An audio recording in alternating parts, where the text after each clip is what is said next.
Hai, balik lagi dengan saya Dinta Eka Wulandari dengan NPM 19 10 30 30 71 dari Prodi S1 Pendidikan IPA Untidar.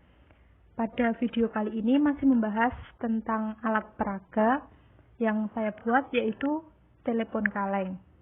Nah, pada video ini akan dijelaskan bagaimana telepon kaleng itu bekerja, dan saya telah membuat simulasinya untuk cara kerjanya. Langsung saja.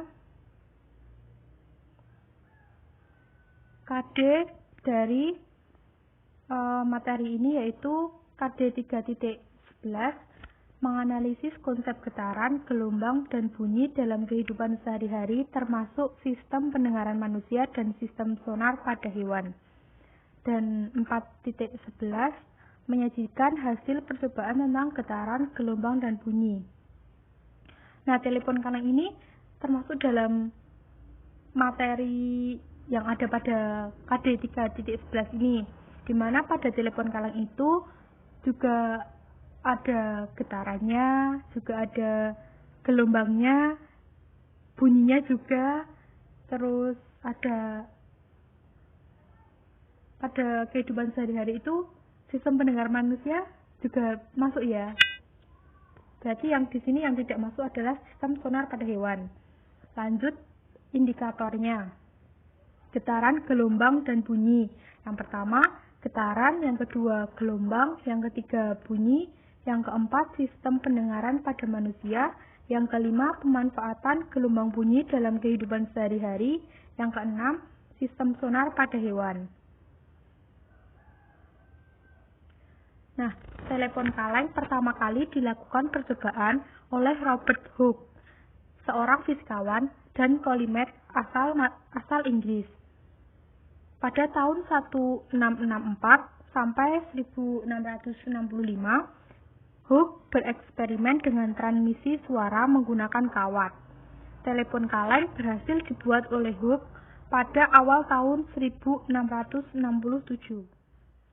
Prinsip kerja telepon kaleng yaitu suara merambat melalui perantara benang yang terhubung antar dua kaleng. Pada saat penggunaan telepon kaleng, benang harus dalam keadaan tegang. Ketika benang dalam keadaan tegang atau ditarik gentang, dan ketika seseorang berbicara di salah satu kaleng, bagian bawah bertindak sebagai diafragma, mengubah gelombang suara menjadi getaran mekanis longitudinal yang memvariasikan ketegangan benang.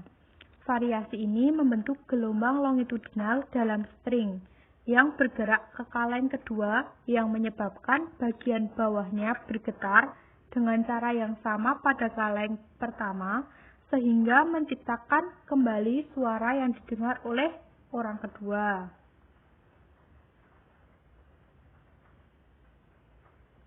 Selanjutnya, cara penggunaan telepon kaleng. Sebelum menggunakannya mesti harus dibuat. Nah, pembuatan telepon kaleng ini dengan dua buah kaleng yang sudah dilubangi bagian atas, jadi itu tutupnya itu dibuka, kemudian dilubangi pada bagian bawah kaleng dengan paku kecil, supaya benang yang akan digunakan dapat dimasukkan. Lalu sambung kedua kaleng tersebut dengan benang yang dimasukkan dari luar ke dalam, dan di dalamnya itu diberi ganjalan untuk ikatan di dalamnya agar tidak mudah lepas. Telepon kaleng siap digunakan. Nah, pada penggunaan ini saya akan memutarkan video bagaimana cara penggunaannya biar teman-teman semua pada lebih paham.